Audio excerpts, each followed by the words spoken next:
그래서 큰 은혜 받았어요. 그리고 이제부터 절대로 혈기 부리지 않고 화내지 않겠습니다. 하나님께 다짐하며 결단했어요. 그리고 이제 집에 돌아왔는데 이 손자 녀석이 할아버지가 TV 보는 걸 너무 좋아하니까 TV 리모컨을 소파 뒤에 감춰놓은 거예요. 할아버지가 돌아오자마자 거실에 소파에 앉아 제일 먼저 리모컨을 찾는데 이게 보이지는 않는 거예요. 화가 벌렁 나는데 30초 후에 온 집안이 뒤집어지는 소리, 리모컨 누가 가져갔어 하면서 씨가 하나가 붙었습니다. 그날 장로님 기도 제목이 바뀌었습니다. 주여, 성령 충만을 하루 단위로 말고 시간 단위를 허락하여 주옵소서. 어떤 성도가 목사님께 이렇게 말했다고 합니다. 목사님, 저는 예수 믿은 지 20여 년이나 지났는데 이 성질머리는 도대체 바뀌어지지가 않는군요. 그랬더니 목사님이 웃으시면서, 집사님, 그래도 예수 믿고 지금 많이 좋아지신 겁니다. 예수 안 믿었으면 지금 집사님 뉴스에 나왔을걸요, 그러더라고요. 지금 사실 우리는 웃지만 사람은 참 도무지 변하지 않는 것 같아요. 목회를 시작하는 그날부터 30년이 지난 지금 이 시점, 이 시간까지 제 마음속에 해결되어지지 않는 질문, 의문점 하나가 있어요. 인간은 과연 변화될 수 있는 존재일까? 아니면 인간은 연약한 그 모습 그대로 끌어안고 인정하며 살아야 하느냐라는 겁니다. 예수님은 공생의 대부분을 몇 명 안 되어지는 제자들을 모아 가르치고 훈련하고 함께 사시는 일에 집중하며 시간을 보내셨죠. 그런데 모든 제자들은 주님의 그 엄청난 사랑과 정성과 그 양육과 훈련을 뒤로 한 채 십자가를 만나니 그 십자가 목전을 앞에 두고 꽈당하고 넘어지는데 완전히 실패하고 맙니다. 12 제자들은 무서우니까 뿔뿔이 흩어졌고, 가룟 유다는 예수님을 배반하는가 하면 그래도 수제자인데 이 베드로마저 예수님을 부인하고 모른다고 한 거예요. 제자들 입장에서 보면 그들의 스승이 보통 분입니까? 하나님의 아들 예수 그리스도시잖아요. 그분과 함께 먹고 자고 가르침을 받았잖아요. 그뿐입니까? 사망 권세를 깨뜨리시고 3일 만에 죽음의 문을 활짝 열어 제끼신, 그리고 살아나신 부활하신 예수님을 만났잖아요. 배신하고도 예수님의 용서를 받았어요. 그리고 절대로 이제는 주님 곁을 떠나지 않는다고, 주님만 사랑한다고 몇 번이나 고백을 했잖아요. 오래 예수를 믿고도 변하지 않는 그 모습이 어찌 2000년 전 그 제자들 뿐이겠습니까? 오늘 우리 그리스도인 저와 여러분의 모습은 어떠냐고요? 하나님의 자녀가 되어져서 죄짓고 살아가는 게 뭐 그렇게 좋은 일입니까? 그런데 왜 죄가 끊어지지 않는 것일까요? 그놈의 부정적인 입술, 그 더러운 입술은 왜 이래도 변하지 않는 것일까요? 내 속엔 내가 너무도 많아 당신의 쉴 곳 없네. 맞아요? 쉴 곳을 찾아 지쳐 날아온 어린 새들도 가시에 찔려 날아가고, 여러분, 내 속에 가시와 엉겅퀴가 왜 이리도 많은지요? 사랑이 뭔지 몰라서 사랑이 안 되던가요? 용서하고 살아가는 그리스도의 삶이 얼마나 소중한 것인지를 몰라서 용서하지 않고 살아가는 것입니까? 주의 몸된 교회를 가까이 하고 예배 중심적, 그리고 주님의 교회를 사랑하고 헌신하고 충성하는 것이 내 생에 가장 값진 것인지를 몰라서 교회 사랑이 안 되고 교회 중심적 삶이 안 되어지고 충성이 안 되어지는 것입니까? 그런데 어느 날 어느 순간부터 제자들이 놀랍게 변한 거예요. 당시 TV가 있었다면 제자들이 달라졌어요. 이 프로그램을 만들어서 출연할 만도 합니다. 비겁했던 제자들이 용감해진 거예요. 두려움에 떨던 제자들이 하나님 외에는 두려울 게 없었던 거예요. 그리고 순교는 제자의 가장 큰 영광이라고 고백합니다. 예수님께서 하시던 사역, 귀신을 쫓아냅니다. 병든 자를 고칩니다. 하나님 말씀을 전하는 곳곳마다 수백, 수천만 명들이, 수없이 많은 무리들이 회개하고 주께로 돌아오고 전도의 열매가 맺혀지는 거예요. 도대체 무엇이 이들을 일순간 이처럼 뒤집어 놓고 변화시키게 되어진 것일까요? 오늘은 성령 강림 주일입니다. 바로 그 변화의 시작이 오순절 마가의 다락방이 임하였던 그 성령님의 역사였던 것입니다. 오순절 다락방에 모여 기도하던 제자들에게 성령님이 임하신 것입니다. 바로 성령 충만의 사건이 변화되지 않던 이전의 제자와 변화된 이후에 그 제자를 가름하는 기준점이 되어졌다는 사실이에요. 그래서 예수님은 승천하시기 전에 사도행전 1장 8절 제자들에게 이렇게 말씀하시는 거예요. 성령이 너희에게 임하면 너희는 권능을 받고 온 예루살렘과 사마리아 땅 끝까지 이르러 내 증인이 되리라. 오늘 이 말씀은 저와 여러분에게 동일하게 임하시고 계시는 줄로 믿습니다. 에베소서 5장 18절 술 취하지 말라 이는 방탕한 것이니 오직 성령으로 충만함을 받으라. 성경은 좀 더 깊이 성령 충만하지 않은 사람을 어리석은 자라고 성령 충만한 자를 지혜로운 자다라고 에베소서는 부릅니다. 믿을 만큼 믿었잖아요. 신앙의 경륜이 있잖아요. 이제 직분도 받았으면 여러분 조금 더 하나님의 사람다운 자녀의 모습을 가져야 되는데 어리석게 행동하는 사람이 있는가 하면 믿은 지 얼마 안 되었어요. 교회 나온 지 얼마 안 되었어요. 예수 믿겠다고 고백한 지 얼마 안 되었어요. 그런데도 신실하고 지혜롭고 충성스러운 사람이 있습니다. 이 차이는 어디에서 오는 걸까요? 귀담아 들으십시오. 오직 하나예요. 성령 충만입니다. 바울은 에베소서 5장 16절에 세월을 아끼라 때가 악하니라 경고합니다. 어영부영 인생을 허비하다가 초라한 신앙으로 끝나지 말고 시간을 구원해서 구원론적인 의미로 하루하루를 살아내라, 그런 의미입니다. 이 시간 마음으로 제게 묻고 있는 분들이 있을 수 있어요. 그러면 목사님 어떻게 지혜로운 사람이 될 수 있을까요? 바울은 에베소서 5장 18절 명답 얘기하잖아요. 술 취하지 말라 방탕한 것이니라 성령으로 충만함을 받으라. 우리가 혼란하고 험악한 이 마지막 시대에 험한 세상 살아가며 어떻게 내 신앙 지키고 십자가 지며 승리하는 신앙생활을 할 수 있을 것이냐? 아니면 같은 신앙생활 하면서도 신앙생활 꽤 오랬다고 말은 하면서도 내가 늘 초라한 신앙생활로 하루하루를 살아갈 것이냐? 그 기준은 바로 성령 충만이라 이거예요. 집사님들 잘 들어보세요.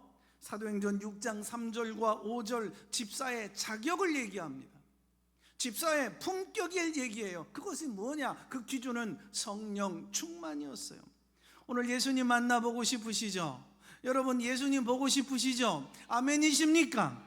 사도행전 7장 55절에 보니까 스데반은 성령이 충만하여 하나님 보좌 우편에 앉아 계신 살아계신 예수님을 이 땅에서 배웠다라고 얘기해요. 존경받는 장로님, 존경받는 우리 집안의 어머니처럼 품격 있는 그 권사님, 그 직분자로 살아가고 싶으십니까? 초대교회 가장 동막 높고 존경받았던 기대고 싶고 본이 되고 싶었던 인물 바나바, 도대체 어떤 사람이냐? 사도행전 11장 24절 바나바는 착한 사람일 뿐만 아니라 성령과 믿음이 충만한 사람이다라고 해요. 그래서 우리 신앙생활이 여러분 승리할 수 있는 마스터키가 있다고 한다면 그건 바로 따라서 해볼까요? 성령 충만. 제가 오늘 설교를 하는데 자꾸 딴 생각이 나고 내 삶에 가장 중요한 걸 내가 놓치고 왔다고 그러고 자꾸 뭔가 지루하고 여러분 이런 생각들이 드러난다고 한다면 여러분 나 지금까지 신앙생활 잘못하고 있는 거예요. 그런데 오늘 설교 들으며 맞아, 그래 성령 충만, 자신을 오버랩 시킬 수 있다고 한다면 이분은 지금 승리자의 대열에 올라선 거예요. 저는 충청남도 아산시 당정면 동살리 1구 203번지 아이고 숨쉬어. 제가 여기서 어린 시절을 보냈거든요. 제가 어릴 때 다니던 동산교회는 큰 탕정면 그 마을이 아마 20개, 30개는 되어졌을 텐데 그 탕정면 큰 마을 안에 그 교회는 서너 개, 그렇게 많지 않았어요. 교회 나오는 성도님이라고는 이 마을에서 몇 명, 저 마을에서 두서너 명, 이렇게 해서 제가 다녔을 때 어린 시절에 한 5, 60여 명이 모여서 신앙생활을 했던 것 같아요. 건넌 마을에 덕지라고 하는 지역에서 나오시는 할머니 성도분이 한 분 계셔요. 걸어서 오려면 한번 20분에서 40분 걸리실 텐데, 교회 오실 때마다 심심했던지 복실이라는 강아지를 늘 데리고 와요. 할머니가 예배 드리는 동안 이 복실이는 온 동네 뛰어다니다가 놀다가 점심시간만 되면 기가 막히게 딱 5분 전에 교회 마당에 와서 쪼그리고 앉아 있는 것입니다. 그러면 목사님, 전수사님에게 밥상을 올려드리기 전에 먼저 이 복실이 할머니, 이 성도님이 누구에게 점심 밥상을 대접합니까? 복실이 강아지에게. 그러면 놀다가도 할머니가 돌아오는 길에 이 복실이도 함께 돌아오곤 했단 말이에요. 이 교회는요, 예배 시작 1시간 전에 땡그랑 땡그랑 뭐가 울려요? 초종이 울려요. 또 예배 시작 몇 분 전에 또 땡그랑 달그랑 이제 어떤 종이 울려요? 제종을 치면은 예배가 이제 시작된다는 거거든요. 여러분, 종소리, 그 종은 제 담당이었어요. 중학교 때부터 초종, 제종은 다 새벽 기도까지 제가 쳤어요. 어느 주일 이 복실인의 할머니 성도님이 독감에 걸렸어요. 땡그랑 달그랑 종소리가 울려 퍼지니까 복실이가 교회 가자고 할머니 방문 앞에 쪼그리고 앉아 있었던 겁니다. 할머니가 나오지를 않아요. 그리고 예배에 갈 시간인 줄 알고 복실이가 짖어요. 왈왈 교회 갈 시간이야, 왜 안 나와? 그래서 할머니가 방문을 열고, 아이고 나 독감 걸렸어, 나 교회 못 가. 그랬더니 왈왈 그래도 가야지, 정신 차려야지. 그래가지고 교회 제종 소리가 들립니다. 그래도 이제 복실이가 아이고야 늦었다 싶었는지 시속 80km 90km로 복실이가 막 뛰기 시작해요. 그리고 교회에 와서 마당에서 놀고 동네에서 놀다가 딱 정확하게 점심시간 5분 전 되어지면 교회 마당 앞에 앉아 있으니까 전수사님이 복실에게 점심 밥상을 대접해 주는 거예요. 그리고 이 복실이가 화구닥 먹고 집으로 돌아와요. 자, 뭐에 의하여 이 복실이가 교회 간 걸까요? 습관에 의하여. 제가 묻습니다. 그러면 습관적으로도 교회 왔다 갔다 하는 신앙은 무슨 신앙? 좀 더 크게 말해 보세요. 말귀를 못 알아듣는 건가? 다시 얘기해야 되나요? 그러면 습관적으로도 교회 왔다 갔다 못하는 사람들은 뭐만도 못한 신앙? 난 절대로 그런 말 한 적이 없어요. 습관적 신앙에는 감격도 없고 능력도 없는 겁니다.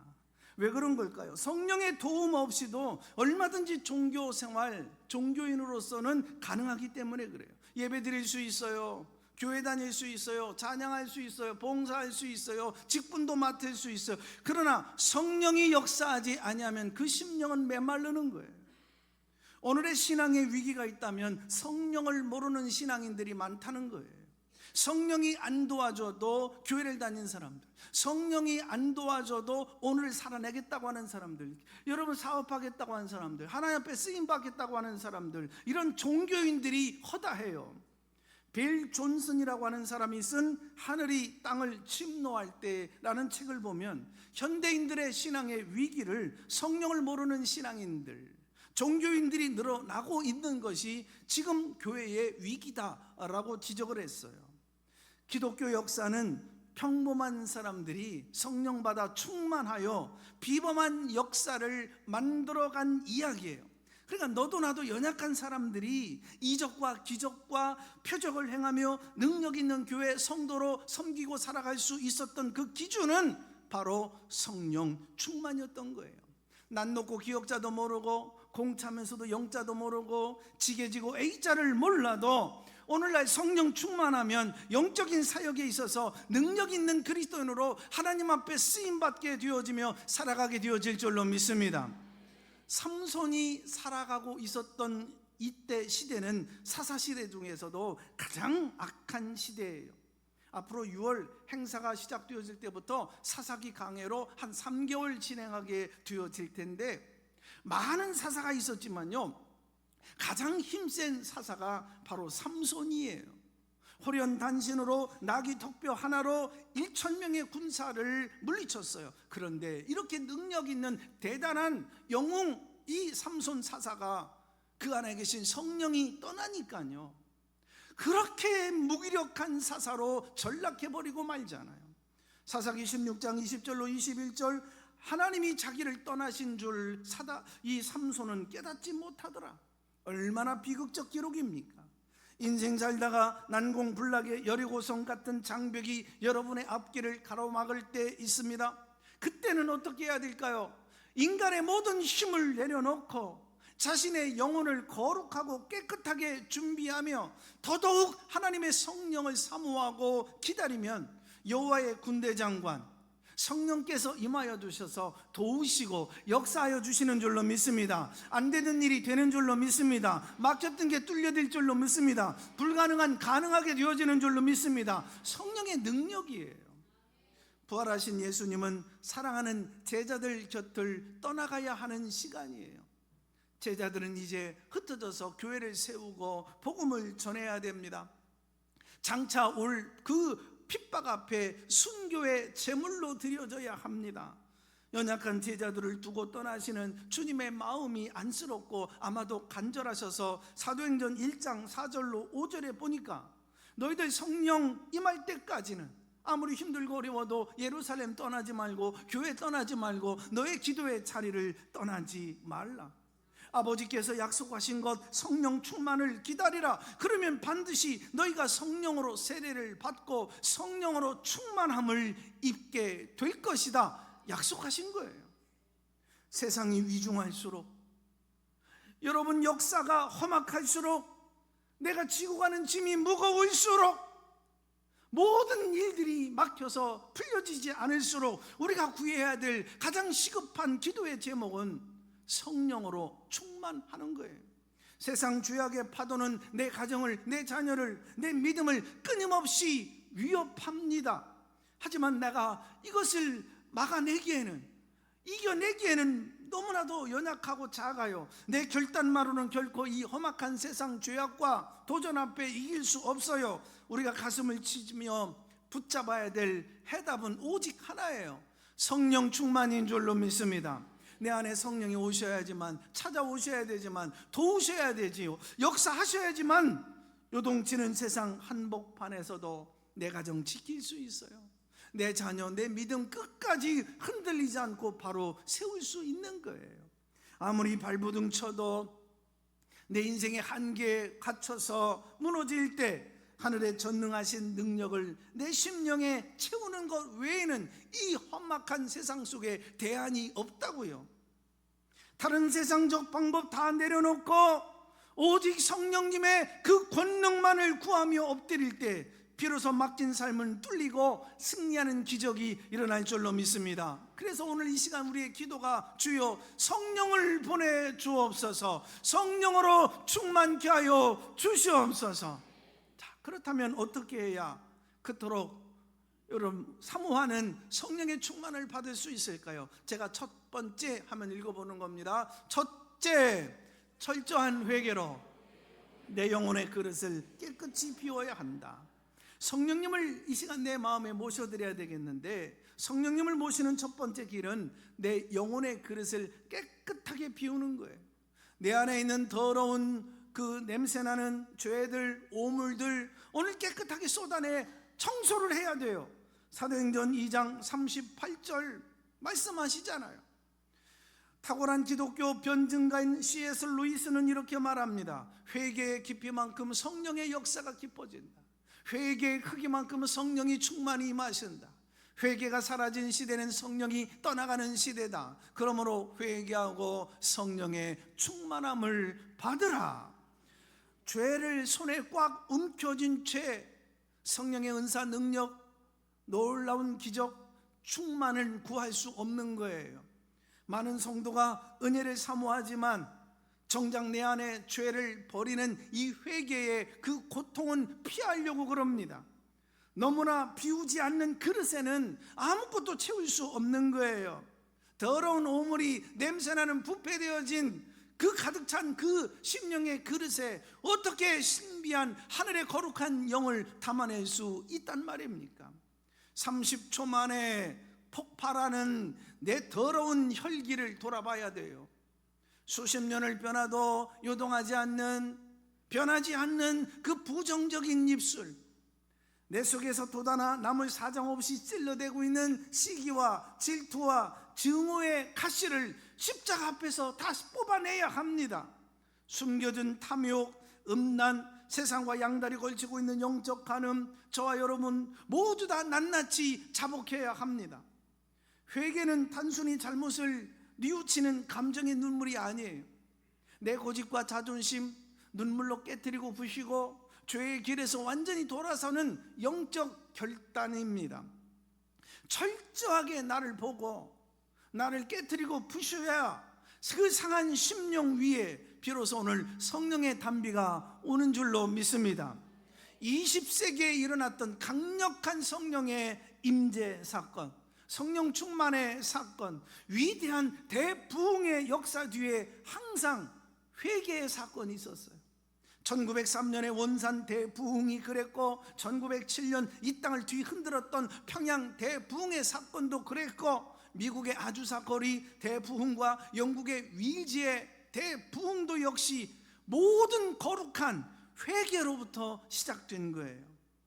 교회의 역사의 모든 대부흥은 언제나 한 사람의 애통한 회개로 이루어졌어요.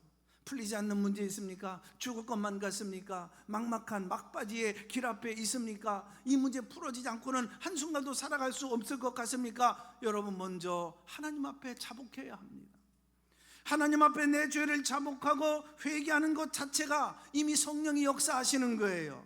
우리가 성령의 감동으로 눈물을 흘리며 회개를 시작할 때 우리 심령 가운데 약속하신 성령이 임하여 주실 줄로 믿습니다. 충만하게 임하여 주실 줄로 믿습니다. 하나님이 여러분을 쓰실 줄로 믿습니다. 두 번째 하면 읽어보는 겁니다. 두 번째, 모이게 힘쓰며 간절히 사모해야 한다. 사도행전 1장 14절, 마가의 다락방에 모인 성도들처럼 오로지 모여야 해요. 그래서 금요 성령 집회, 오직 기도하는 그 시간 우리에게 중요한 거예요. 성령이 역사하시는 시간. 당시 예루살렘은 십자가의 고난의 공포가 가득한 곳이었어요. 예수님을 죽인 자들이 이젠 눈을 부릅뜨고 제자들을 찾아 나섰던 그 시퍼런 칼날 위에 서 있는 것 같았어요. 제자들은 당장이라도 갈릴리로 도망치고 싶었어요. 그러나 예수님은 사람의 마음만으로는, 열정만으로는 이 세상 이길 수 없음을 알고 성령 받을 때까지 힘들어도 두려워도 예루살렘을 떠나지 말고 모여서 오직 기도하라고 제동 거셨어요. 제자들은 순종합니다. 공포의 예루살렘을 기도의 다락방으로 바꾸기 시작해요. 함께 모여서 오직 기도에 힘쓸 때 웬일입니까? 위로부터 내려오는 그 성령의 권능을 받은 거예요. 초대교회가 그랬듯이 위증한 이 종말 시대 마지막 때도 마찬가지예요. 오늘도 사단은 우리에게 계속해서 공격해 오는 거예요. 끊임없이 분주한 사람이 있죠. 여러분, 바쁘다는 거예요. 도대체 뭐가 그렇게 바쁜지 쉴 새가 없대요. 분주병. 여러분, 우선순위가 정확하지 않은 것, 사단이 제일 큰 영적 공격을 지금 받고 있는 거예요. 나는 열심히 산다고 하는데 속지 마십시오. 우선순위를 정하지 않고 하나님 앞에서 살아가는 이 분주하고 바쁜 건 사단의 공격 앞에 딱 발목 잡힌 거예요. 온갖 바쁜 일과 온갖 핑계를 대며 우리가 모이는 자리를 빼앗으려고 하죠. 사단이 아주 고도의 그런 정말 전략을 가지고 도전한 거예요. 언제까지 영적 갈급함 속에서 무기력하고 형식적 신앙생활만 반복하시겠습니까?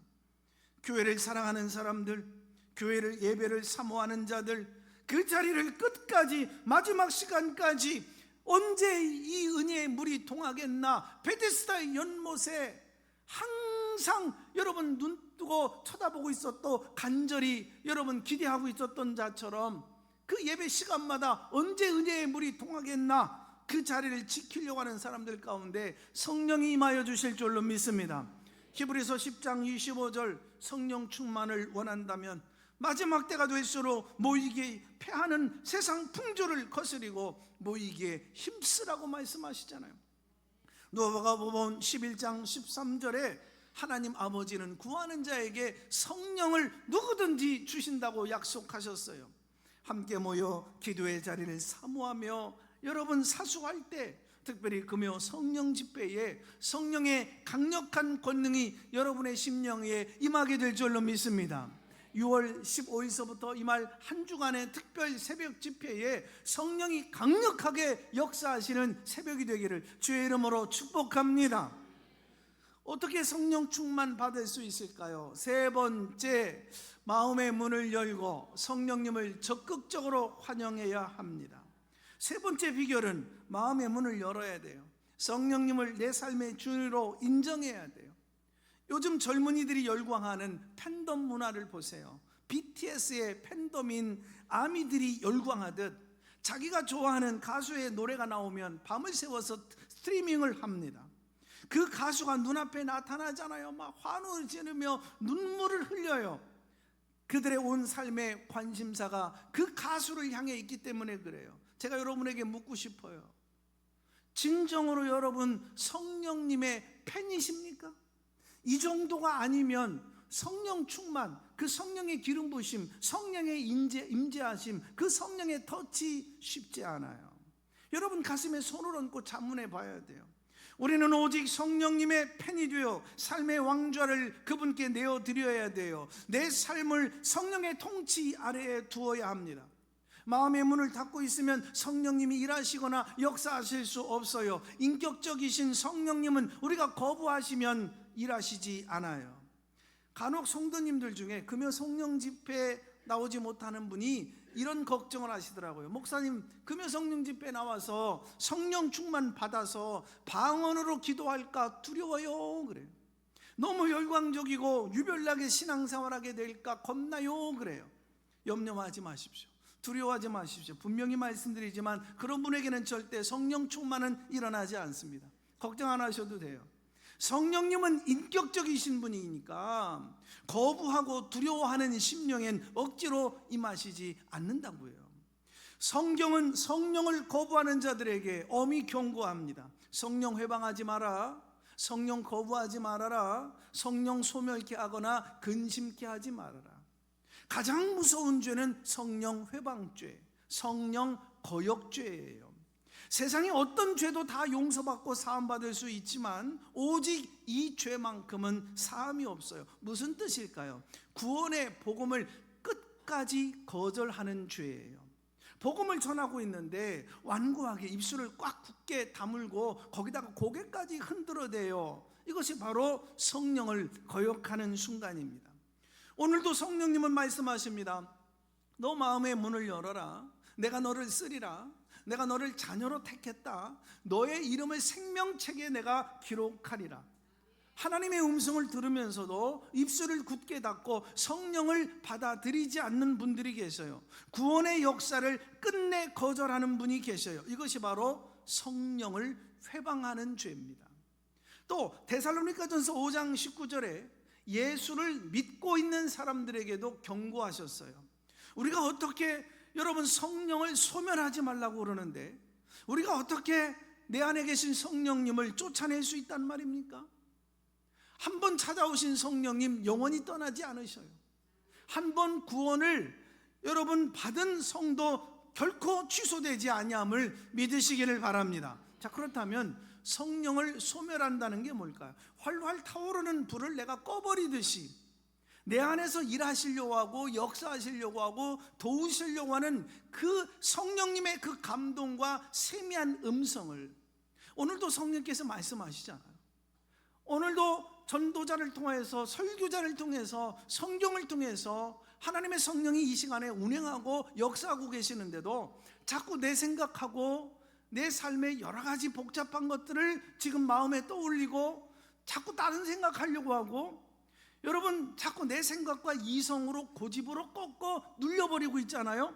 그러면 성령님의 온전한 통치와 지배를 거부하는 행위가 되는 거예요. 성령님의 감동을 소멸하면 안 돼요. 그리고 말씀을 들을 때 최상의 컨디션을 유지하기 위해서 토요일 날 늦게까지 개인적 시간과 그 몸을 피곤하게 하고 정신적으로 혼돈하게 만들도록 늦게 잔다든지 TV나 영화나 친구를 만났는지 이런 행위는 내 스스로가 말씀 듣지 못하도록 나 스스로를 성령의 역사를 막고 있는 행위나 똑같아요. 성령의 감동을 소멸하게 놔두지 마십시오. 완고한 마음으로 성령을 거역하지 마세요. 하나님 말씀하시잖아요. 술 취하지 말라. 이는 방탕한 것이니 오직 성령으로 충만함을 받으라. 성령 충만은 오늘도 사모하고 환영하는 자의 것인 줄로 믿습니다. 이 시간 쓸데없는 고집과 두려움을 다 내려놓고 마음의 문을 여십시오. 성령님이 가장 어떤 단어를 좋아하실까 고민하면서 찾아보았어요. 바로 이겁니다. 성령님 사랑합니다. 환영합니다. 초청합니다. 오십시오. 기다립니다. 열망합니다. 저에게 오셔서 다스리시고 주인이 되어 주십시오. 말씀 앞에 순종하겠습니다. 이 한마디면 역사하는 거예요. 목회하면서 30여 년 동안 이 한마디 고백으로 얼마나 많은 악한 영들이 떠나가고 귀신이 떠나가고 병든 자들이 낫고 하나님께 돌아오고 하나님의 성령이 역사하셨겠습니까?